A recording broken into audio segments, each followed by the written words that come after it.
Yikes. Ooh. I want you guys to notice something about that video. I know it was funny, but the fish could not dig himself out. The fish could not dig himself out. And because he could not dig himself out, he went to fishy heaven, where the fish go for heaven. All fish go to heaven. It's true. SpongeBob is very spiritual. SpongeBob is extremely spiritual. As I'm watching it as a kid, I'm like, wow, that is like God ordained, like super amazing. SpongeBob and Patrick. Kaylee, you want to put that picture up? That'll be great. But as I'm watching this episode, like the Spirit of God is speaking to me, and I make it sound funny, but it's true.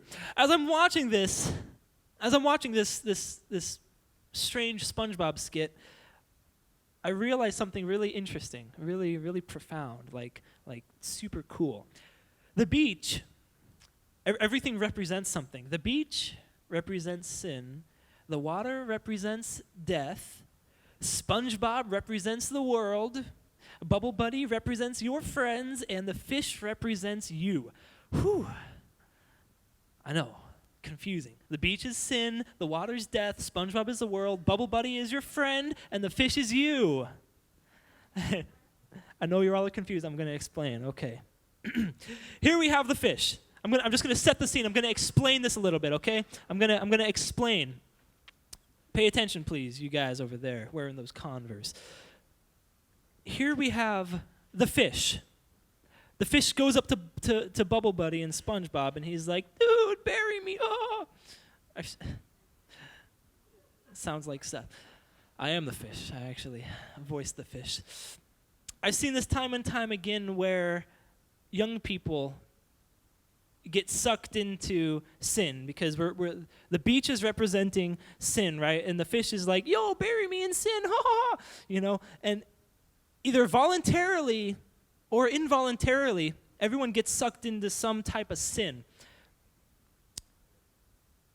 Everyone gets sucked into sin, either they do it voluntarily or not, and whether they want to admit it or not, it is damaging. There's a lot of people that are living in sin, but they won't for a second admit that it's damaging because they don't want to acknowledge that it is. People don't even use the word sin anymore because it's such a dirty word, Like Chris showed us today, dirt. He doesn't like dirt, soap or dirt. But it's such a dirty word. Nobody says sin. Like, hey, do you want to go sin Friday night? Oh, nobody does that, People would think that you're weird. People don't really talk about righteousness. We would rather pretend everything is okay while we live our life in the mess of sin and sand. Young people, what I see is they're buried in this mess of sin, and far off in the distance, they see the water coming, and they're like, "Oh, it's far enough away. I'm okay. I don't need to do anything. I'll be all right. I can unbury myself." And then they can't, and then they go to fishy heaven. They play it cool and hope that everything works itself out.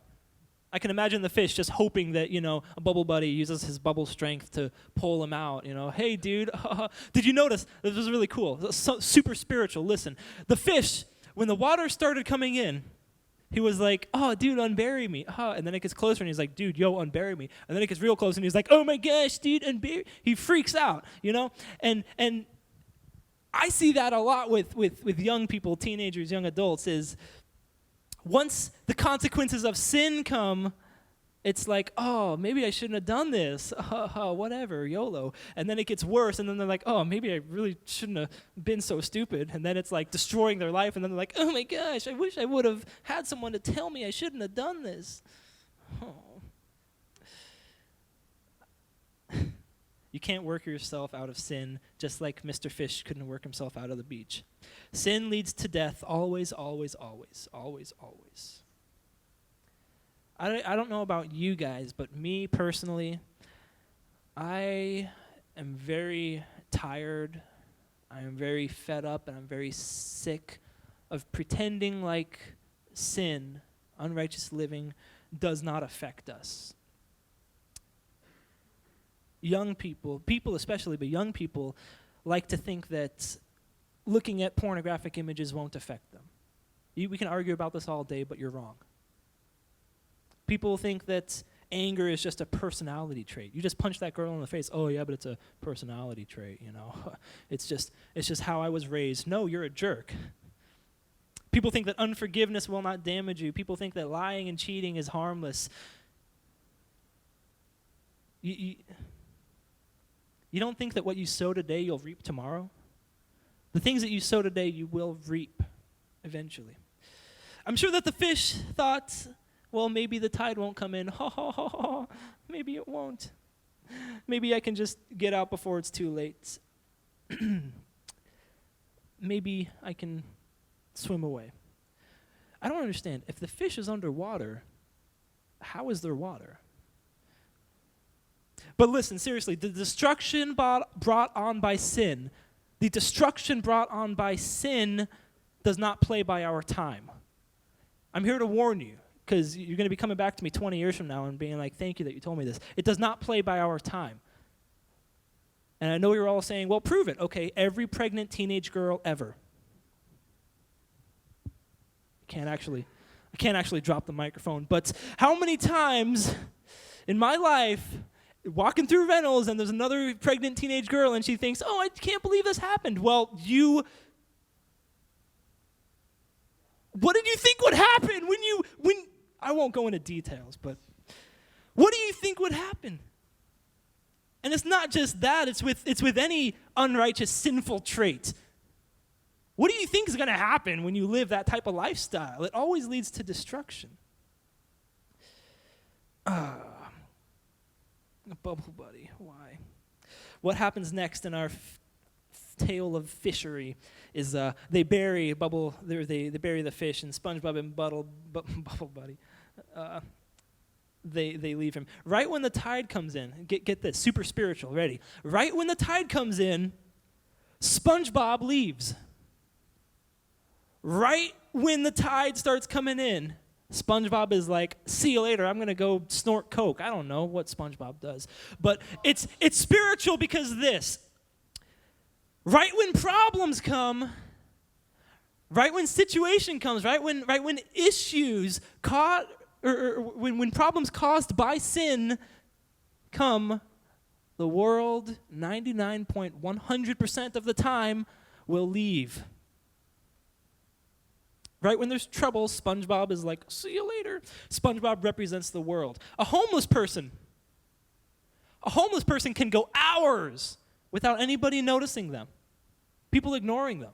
I've for an assignment back at Portland Bible College, we had to go pray for people out on the streets, and as I'm driving around, I see a homeless person. I'm like, hey, I'll go, say hi to the homeless person. So I go over, and I'm like, hey, what's going on? Can I pray for you? Whatever. And he's like, you're the first person that's talked to me in like 3 days.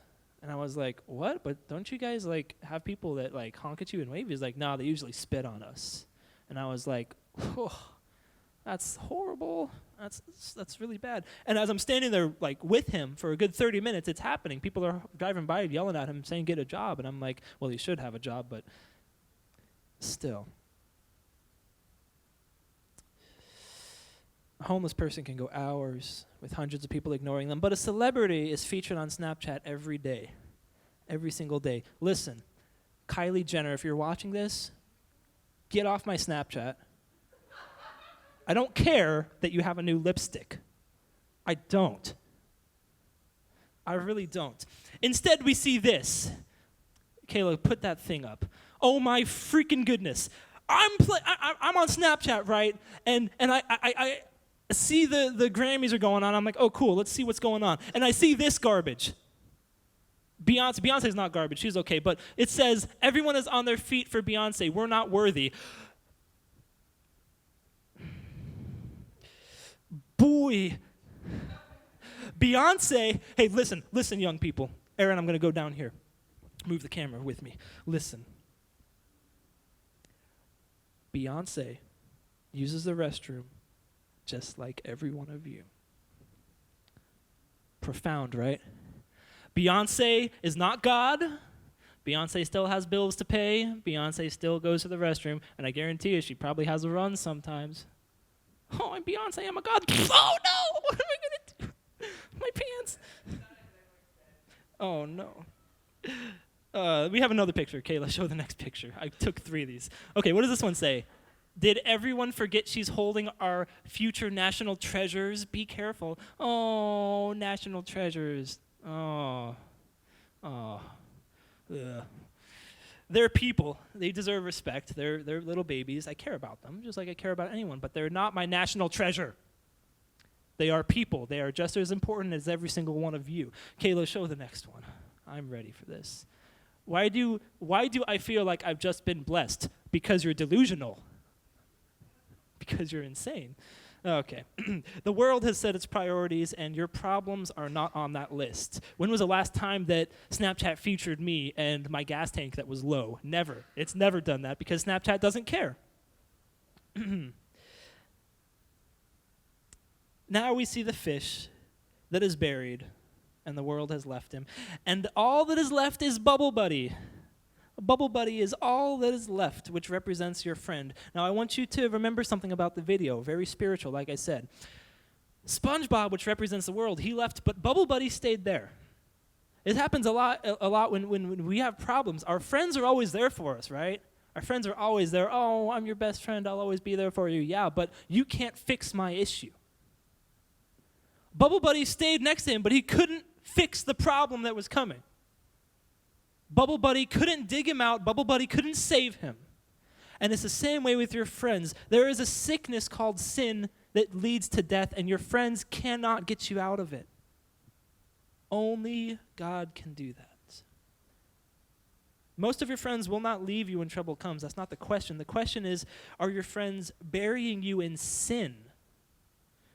The fish chose sin, but this is really profound. The fish chose sin, but his friend helped him bury him.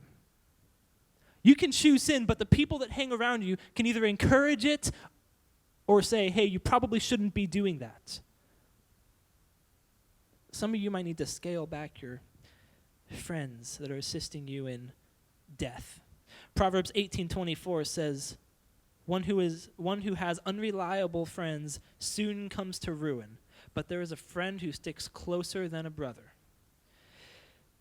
See, the fish thought it would be cool to be buried in sin until he saw the consequences. And when he saw it coming, he told his friend, unbury me. He was like, oh, unbury me, dude. And Bubble Buddy was like, I'm a bubble, I can't. His friend was unable to. He was physically unable to get the fish out of the sand. In the same way, your friends cannot save you from the consequences of your sin. They cannot. Oh, girl, I just slept with Brody, and now I'm pregnant with quadruplets. Help me. Oh, well, what do you want me to do? Like, I can't. You're pregnant. Sucks. I've had lots of friends in high school, even in college. They're like, oh, Brandon, I did something stupid, and now I'm facing the consequences. Well, help me. What do you want me to do? I'll send you a card saying I'm sorry. There's always something we can do. You know, we try our hardest, but there are consequences for sin. We are always there for our friends. We as Christians, we help people always, but there are consequences. Don't go home to your parents and be like, Brandon said that if I sin, then I'm going to die. Because I didn't say that. I simply said, be careful. Don't play around with sin. Acts 4:12 says, salvation is found in no one else, for there is no other name under heaven given to mankind by which we must be saved. The only way to get through to salvation is through Jesus. When the world turns their back on you, and your friends can't fix you, and you're so far buried in sin that you can feel Satan himself tickling your toenails, there's only one person that can help you. Super spiritual, right? If you want to get close to God, just watch SpongeBob, because there's so much amazing, godly content in SpongeBob. I mean, I'm watching this and I'm like, it's so true, though, because God speaks to you in crazy ways. God works in mysterious ways, and that can be taken a lot of different ways. There's a lot of misinterpretation about that. Seth, what are you doing?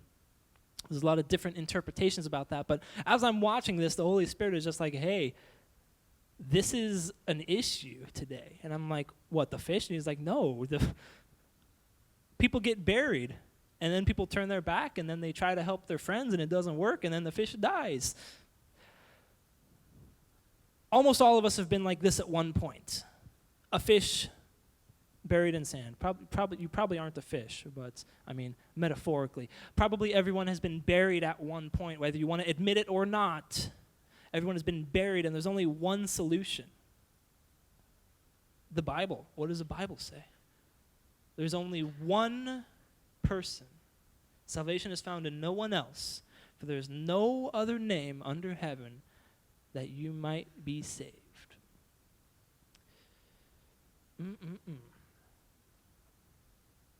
Buried. So, everyone's so quiet. Was I that depressing? Aw. No, I just want you guys to be understanding of the severity of sin. You may think it's funny now, you may think it's cool, but man, don't lie to yourself. Don't think it doesn't affect you, because it does. There was, back in my middle school years, I was like a Mr. Cuss like a sailor guy. I was like the most foul-mouthed, horrible person in the world, really. And I went through my entire middle school really just saying just horrible, foul stuff. And I get into high school, and I realize that people are noticing. People notice what you say. And it was around that time that I felt the call to ministry, and I decided, you know what? I'm buried in this issue of the things that I say, so from now on, I'm going to consciously make sure that I don't say certain words. Not because I'm self-righteous or I'm cooler than anyone else, but because the things that you say, the habits that you create today. The first 2 years of my high school was horrible because I had built my vocabulary on the F word, on all these different. My vocabulary was horrible, and I built my entire language on that. And then God says, I want you to go into ministry. How am I going to stand up here and say, don't cuss, and then drop an F-bomb? I can't do that. I was the fish. I was buried in this issue. And thank God, I'm not perfect. Of course, I say stupid stuff all the time. But it's not an issue for me anymore. And I'm so thankful it's not, because there have been so many opportunities where I've been able to witness. People say, hey, you're not dropping F-bombs like everyone else. Why is that? And I say, well, it's because Jesus, basically. So, somber night, but I want you guys to really be aware that sin does lead to death.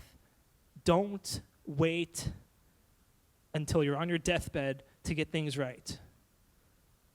Don't wait until the tide is on your neck to say, oh, there's an issue. Get it fixed now. Don't wait, all right? I'm going to pray, and then we're going to eat some sugary, horrible, 700-calorie snacks. What are we eating tonight, Michelle? Apples, yeah. Calories. Just don't eat too many. Save some for me.